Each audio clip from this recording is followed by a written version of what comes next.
to resolve frame stuttering issues in Overwatch 2, follow this step-by-step guide to optimize your game settings and improve performance.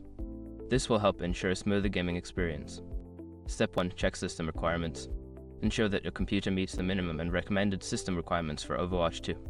This includes checking your CPU, GPU, RAM, and available storage space. Upgrading hardware may be necessary if your system falls short. Step 2. Update graphics drivers. Visit the official website of your graphics card manufacturer, NVIDIA, AMD, or Intel, and download the latest drivers for your GPU.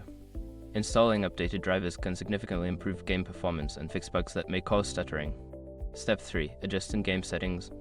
Launch Overwatch 2 and navigate to the settings menu. Load graphics settings such as texture quality, shadow detail, and anti-aliasing. Disabling VSync and reducing resolution can also help enhance frame rates and reduce stuttering.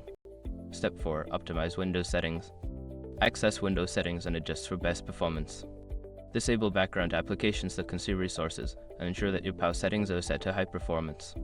This can free up system resources for smoother gameplay. Step 5. Monitor and manage background processes. Use the Task Manager to identify and close any unnecessary applications running in the background while playing Overwatch 2. This will help allocate more resources to the game and reduce potential stuttering. By following these steps, you can effectively address frame stuttering issues in Overwatch 2, leading to a more enjoyable gaming experience. Remember to regularly check for updates and optimize your settings as needed.